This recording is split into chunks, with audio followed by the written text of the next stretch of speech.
Hi, my name's Jay. I'm going to be showing you how to change your oil. It's pretty easy to do. Anybody can do it, regardless of gender or age. All you need is a couple of the materials and tools we have here. So of course we're going to need a vehicle jack, jack stands, socket and ratchet set, oil filter wrench, an oil funnel that we use only for oil, an oil pan. This one's pretty nice here because it has a lid that you can open. Let's seal it off over here. Helps with getting rid of the oil after we're done. An oil filter, the proper oil for your vehicle, which I'll show you how to figure that out, along with what type of filter you need. And then also we have a cardboard box just to prevent from any type of spillage that we might have, and some rags that we can dispose of if we get anything dirty. One way to figure out the type of oil and oil filter you need is in your owner's manual. Another way is to look for this cap with this oil emblem, and it'll say something like 5W20, 5W30, maybe even 10W. And that is the actual type of oil that you'll be using. Another option, is probably maybe the easiest, would be to go to your auto parts store and ask them to look it up. So we're going to be finding a safe and firm location to put your jack and jack stand. So where you're going to want to do this is just behind your front tire, underneath, if you want to follow me underneath.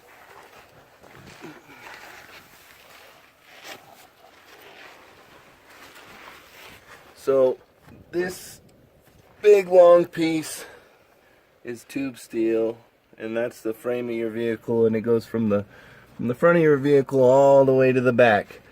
This is the strongest part of your vehicle. You wouldn't want to put your jack, say, on this exhaust pipe because it's not very strong. Everything that's on your vehicle is bolted directly to the frame, so that's going to be the best place for us to put our jack and jack stands. So I'm going to go ahead and start jacking it up. That's where I'm going to choose to put my jack, and then I'm going to put my jack stand somewhere here on the tube steel. Just make sure that you have a plan. You're also going to want to consider how high you're going to jack up your vehicle. If you can see where I'm pointing, there's a silver bolt. That's going to be our oil drain plug. So we're going to want to be able to comfortably get underneath the vehicle in order to reach that plug. So keep that in mind. We're going to have to go a little bit higher. That looks just fine. So now I'm going to slowly lower our jack onto the jack stand. Another thing you're going to want to check is to make sure that the jack stand's sitting flat on the ground surface, and it's not wobbling, and it's going to be safe. Once you've determined that, you just need to do the other side.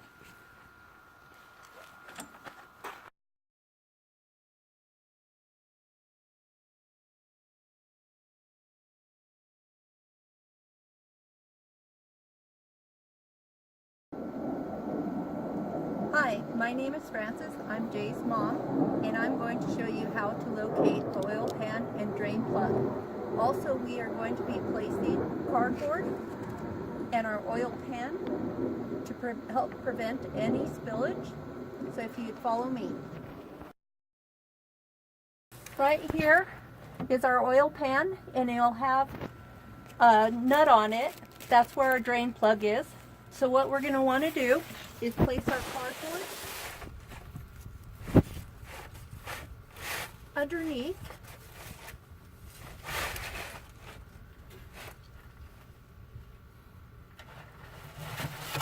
And we'll get our oil pan and put it underneath where our drain plug is.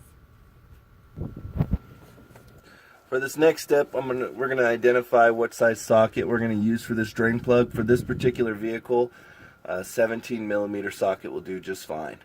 So I'm going to go ahead and break this drain plug loose. Keep in mind that you're going to want to angle your oil pan in response to the angle of the drain plug. Be sure that it's straight underneath. This has a wide mouth. This pan is a wide mouth, so it's going to catch these drips coming straight down. But keep in mind the oil is going to pour out at that angle. That's exactly what our cardboard's for. So this is why we have our rags. So we can clean our hands up and allow that oil to drain basically until there's about 1 drop per every 5 seconds.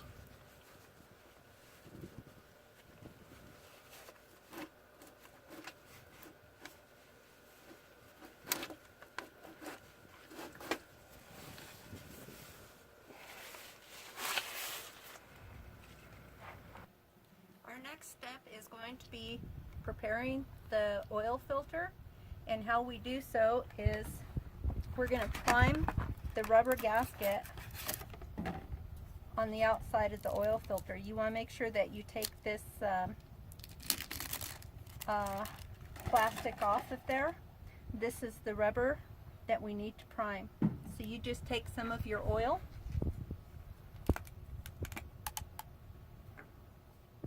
dip your finger in there, and you're just going to rub oil around the gasket.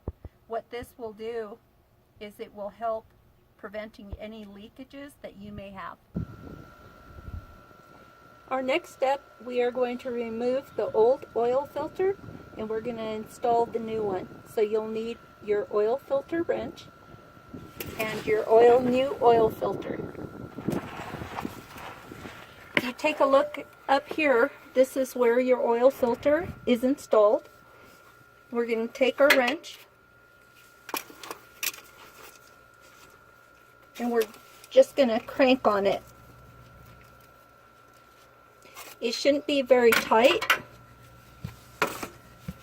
When removing this, you want to make sure that you have your cardboard placed underneath, and you want to keep your oil filter with the top, with the opening towards the top, because oil will spill out from it. Place the old oil filter in your oil pan. Get your new filter.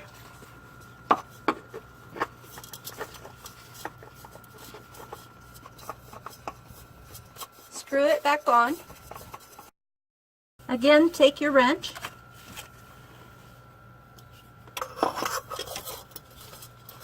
and just tighten it on. Hand tight, and then just about a quarter turn more. Okay. For this next step, we're going to go ahead and take our drain plug, and we're going to just clean it off with a clean rag just to get that old oil and all the bits of dirt out from the threads.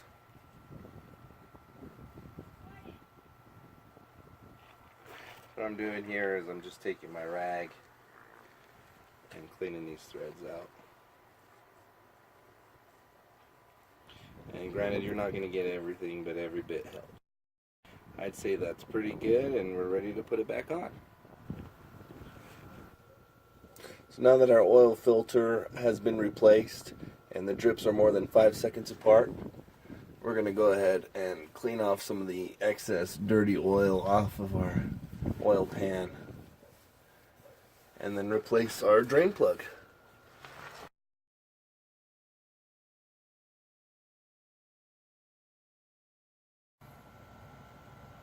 After installing the drain plug, it's time to pull out your cardboard and oil pan. As you can see, we had some spillage on the cardboard box, and that is the purpose of using the cardboard box, is to prevent it from going into your soil. We are now going to get rid of the oil filter and follow all local laws in disposal of these items. We'll put the lid on the oil pan to seal it and make sure that our oil is contained. So now we're going to remove the jack stands. In order to do this, we're going to have to jack the vehicle up to remove the stand. Push the lever here and pull it out. Then we're going to let the vehicle down. We're going to do this on both sides.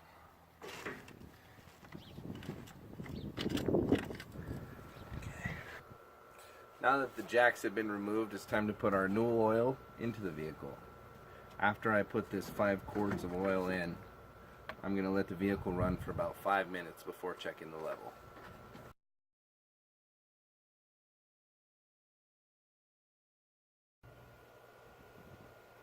When adding your oil, always make sure that you're only using the specified amount as per your vehicle's owner's manual. And also, before starting your vehicle, make sure that you put the oil cap back on. Now that the vehicle's ran for a couple of minutes, it's time to check our oil levels. We're going to do this by locating the dipstick, the oil dipstick. On this vehicle, it's right here. Sometimes it'll say oil on it. There's another dipstick located over there on this vehicle. It says transmission fluid. So we're not going to use that one. We're going to use the oil dipstick here. So we're going to pull it out, clean it off with a clean rag.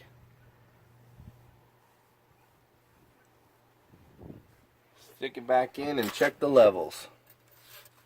Make sure you stick it all the way in. Now what we're looking for is for it to be somewhere in between these two tick marks. See those holes on the dipstick? That's where we need it to be. So it looks about just to be a little bit over half full. You can see located here. So that's going to be just fine. So I'm going to clean the dipstick and put the dipstick back in.